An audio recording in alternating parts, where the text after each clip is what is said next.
am joined on the UK Drum Show official podcast by Mr. John Stanier. Yeah, how are you? Great. Good, good. Thank you for coming on. For those of you who've been essentially living under a rock for about 3 decades, John has been the drummer for Helmet Battles. He's performed with Tomahawk, the Mark of Cain, and so many more. And John will be gracing the main stage of the UK Drum Show on Saturday, the 28th of September at 11:15 a.m. I mean, John, there's just so much for us to talk about. But I was wondering, to break the ice, if you and I could play a game called This or That, where basically you have to choose one of the two options and you don't have to give an explanation as to why. Okay. Okay. So the first question would be Led Zeppelin or Rush? Ooh, come on. Rush. It's how we roll. It's how we roll. Simple. You can't do it? Rush for sure. Rush. Yeah. Oh, okay, cool. Okay. I don't have to Netflix. explain why. No, you don't have to explain why. That is, I mean, I know that Neil is a massive influence on your playing, but if you want to elaborate, you can. I mean, that's probably the most difficult question of all time that you started off with. So that's a really hard one. But if I had to, it would be Rush for sure. Amazing. Okay. This might be slightly easier. Netflix or Apple TV? I don't have Apple TV, and I'm actually about to get rid of Netflix because I only watch the Criterion channel or I read. So Okay. I guess Netflix. Okay, that's fine. Which, John, has the most iconic drum intro? Rosanna by Toto or Walk This Way by Aerosmith? Ooh, wow, that's a really good one. I mean, I love Aerosmith, and I don't really love Toto, but I do love Jeff Porcaro. Mm-hmm. So definitely Rosanna. Yeah, Okay. it's like a shuffle kind of thing, right? Purdy Yeah. Shuffle, yeah. Yep. Yeah, super good. Yeah, he mastered that. 100%. And he popularized it massively, right? It was Yeah. effortless. Yeah, he's a monster. Was a monster. Uh, Yeah. okay, penultimate one for this. Which do you prefer, the guitar or the piano? Piano. Okay, your last one. Playing an indoor venue or playing on a festival lineup? Which do you prefer? Ooh, um, that's really hard. I mean, I like them both. Like, man, it depends. Like, uh, if I had to choose, Got to. honestly, I would say some of the best shows I've ever played, I swear to God, are in the summer, a summer festival somewhere in Europe, and playing it just like 1 in the afternoon or something, just like complete insanity, like being awake for a day and a half and flying in, like going from the airport to the festival site, not showering, like hungover from the night before, and just like, whoa, we're playing at 1 o'clock. Oh my God. Like, those are some of the absolute best shows I've ever played. Like, those are Okay. like, I wouldn't trade anything in the world for that. Like, and it's just like a really weird time, and you don't know where you are. You don't even know what country you're in. You just know that you're in Europe, and it's those. I'd live for that. Like, that's the Okay. best. So festival lineup it That was is. like the '90s for me, basically. Yeah, 100%. John, thank you for breaking the ice with us. You have had an insanely brilliant career and busy as well. Oh, You've been in thank you. so many musical projects, and you're such a well respected drummer. I know that you've played all around the world. So my first real question for you is, what has been the biggest Spinal Tap moment of your career? Man, just putting me on the spot with these. The biggest Spinal Tap moment. Oh God. I want to see what is Like the almost as first thing. bad as like what's your favorite city to play in and why? Like, um, let's see. Oh man. D-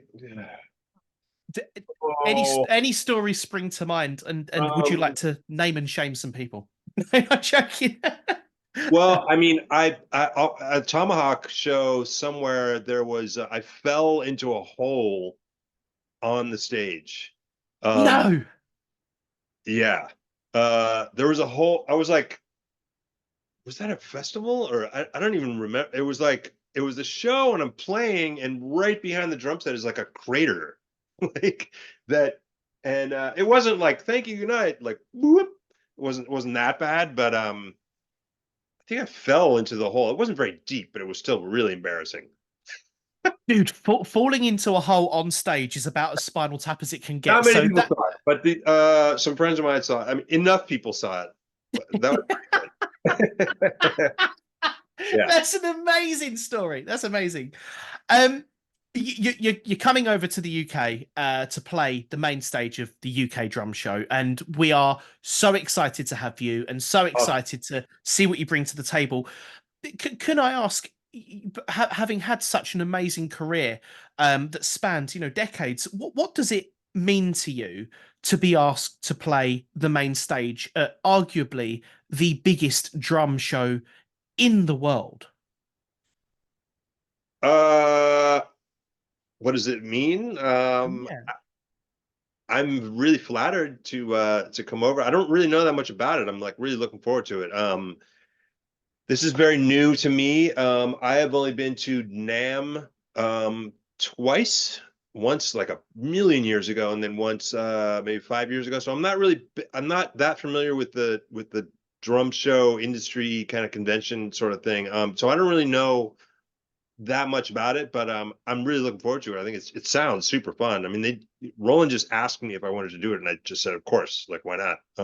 So yeah, I think it'll be great. I hope to meet a bunch of people, make some new friends, and check out a bunch of other drummers, and like I hope it's really fun. So I'm really looking forward to it. That part of your answer, John, has been almost echoed by every single person that we've had on the podcast about meeting other drummers. And I Yeah, think drum clinics are I think drummers by nature are such extroverts, aren't they? They just want to go out and make friends and meet with other drummers. And would you say I that's have a common noticed. thing? I have noticed in all the touring that I've done in my life and all the shows that I've done and festivals that I've done, especially with tours, I have noticed that it's always the drummers that are friendly to each other right off the bat. Like it's 100%. it's not like the singers are always kind of like vibing each other out, and it's like the singers are kind of vibing each other out, and the guitarists are just Guitarist, like yeah. not all that. He's not all that. I can do that. Like they immediately have beef. Whereas drummers are just, at least in my experience, it's always like it's amazing. Like like we played randomly. We played 2 nights with the Chili Peppers in Finland. This wasn't even that long ago. It was we were just on tour and it was like you want to play 2 nights at a hockey arena in Finland with the Chili Peppers and we were like of course. This was like 4 years Yeah. ago maybe 3 years ago and like Chad Smith is awesome. Like he's like such a just dude. Like Yeah. it's amazing. I was like instantly like hanging out with him. It was really super super nice. Like uh I've noticed that amongst drummers for sure. So you know, I'm really looking forward to meeting some cool, nice drummers. Why do you think it is that drummers are just wired that way? Because what you've said about, and I know we're Abuse. generalizing. It's all about it's abuse because we take so much abuse from everybody else. It's true. But there's something in drummers, isn't there? There's just, I've said to previous guests, I've been to sort of guitar clinics in the past, and I see people in the audience, they're obviously guitarists are sort of writing things down, or they sort of keep them to themselves. But drummers, they're so supportive, and they're like, "Hey, dude, did you get this bit? Like, let me help you." And I wonder why that is. I just drummers are just made of different stuff. Tribal. Tribal. Yes. Yes, it's so true.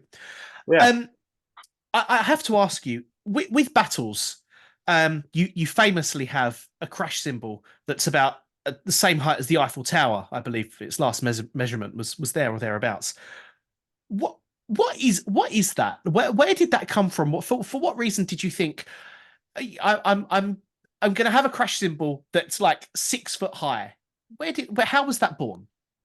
Well, there is actually a specific reason for that. And at first it was like trying to come up with like witty remarks on why that is. And I I fractured my elbow snowboarding, so I can't bend my elbow, so I can only hit the cymbal like this, which is ridiculous, of course. But let's see. The reason it honestly, it was a joke. It started out as a joke. When battle started, it was this really unique thing, and at first I didn't want to use any cymbals at all. And then I was like, all right, I'm gonna have to use hi-hats. Like I'll use hi-hats, and it was gonna be no cymbals. Then it was like, okay, I'll use one cymbal, but I'm rarely gonna hit it. And when I do hit it, it's like a really big deal. It's gonna mark the change in the song or something. So the very first show we ever played, I just extended my stand all the way as a joke, like, hey, this is funny, right? Like I can't hit it now, like it's totally out of the way, and everyone was like, leave it, leave it, leave it. And I don't think I even had time to like lower it, and I did it like seconds before we went on, and to the 10 people that were there or something. But and we played it, and it's partially an optical illusion, but it really is. It's to get it out of my peripheral. It's like I don't want to hit it too much. It's challenging, Okay. and when I do hit it, it's kind of a big deal. So, yeah, and I don't know. I just kind of went with it, and here we are. It's kind of old hat now, but I mean, But it's become part of you. in battles, yes. Like Yeah, I'm yeah. not, No, no, not in every project, yeah, yeah, obviously, yeah, but yeah, yeah. I'm not like the high symbol guy, but in no. battles I am. But Yeah, yeah. that's very cool. It's cool. I think it's so drummers.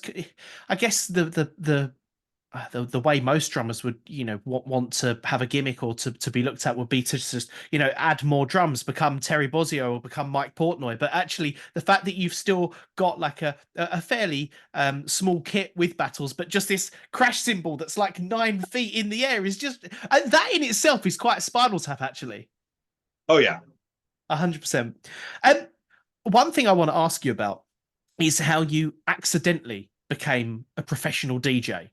And do you think it's important for drummers, specifically drummers, to have different musical outlets like learning how to DJ or learning another instrument as well as drums? Because this is something that actually happened to you. Um. Yeah, yes and no. I mean, I think that I mean, I accidentally became a DJ because the story behind that is that I fractured my wrist. That I did snowboarding.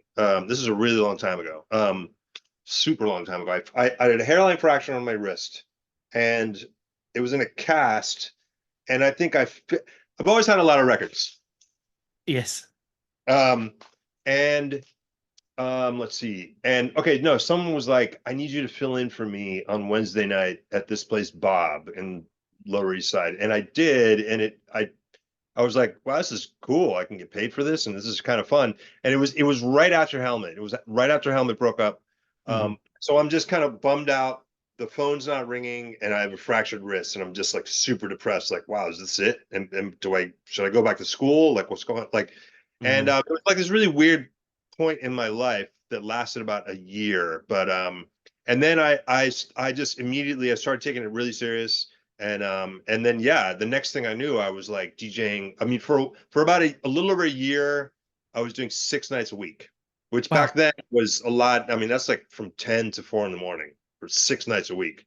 So I Wow. went crazy, and of course, like I'll like that, I totally burned out on it too. So, and then, but within a year, of course, my wrist was fine, and I started playing more and more and more. And one thing, so it was a very brief period of time in between bands. I took a tiny break from playing. I turned into a crazy DJ guy, but it was very short lived. And I do think that I don't think DJing has that much to do with music as people say that it does. Like people were Okay. always like, "Oh, you must be a great DJ because you're a drummer." It's like not because you're operating machines. Yes. It's turntable is a machine. The slightest little move of your hand changes everything. So it's like the song selection and learning how to mix and blend and cut things in and out and EQing and all that stuff. Yes, but it's still very very technical. It's much more technical than like being musical, I suppose. But anyway, I do think that it absolutely made me check out tons of music that I never Hmm. would have checked out before. So I thought it was great, and of course it made me start collecting records, which is really bad. I mean, this is like nothing of it. So that's the bad part of it. But I do think that drummers absolutely should learn something else, and to me, it's piano. I think I was a Yeah. music teacher in school, so it's all pianos first, always. Yes. Well, Good root it's like the most musical percussive instrument, isn't it? for So sure. Yeah, yeah, yeah, any I music understand. major has to take piano. Like Yes, it's almost equal with whatever instrument you're studying. Um, and it's so universal as well.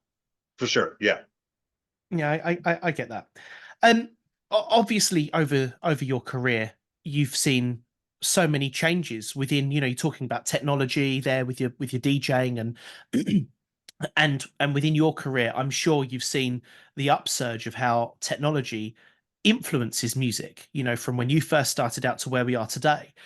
With AI becoming bigger and bigger, how do you think that will influence the future of drums and drumming? Oof. I don't. Man, that one is. I don't. I'm not even that well versed on AI. It just seems to be happening like. It seems like I just heard about it like 5 months ago or something. Like it seems to be really taking over. I have no idea. I mean, I know that was it. It's like vocals now, right? Or You can. um. I think I know that like visual arts and maybe music. I honestly really don't know. I have no idea. Yeah. Do you think technology might threaten the world of music and musicians in the future, or do you think that musicians and drummers will gain from what technology will have to offer in the future?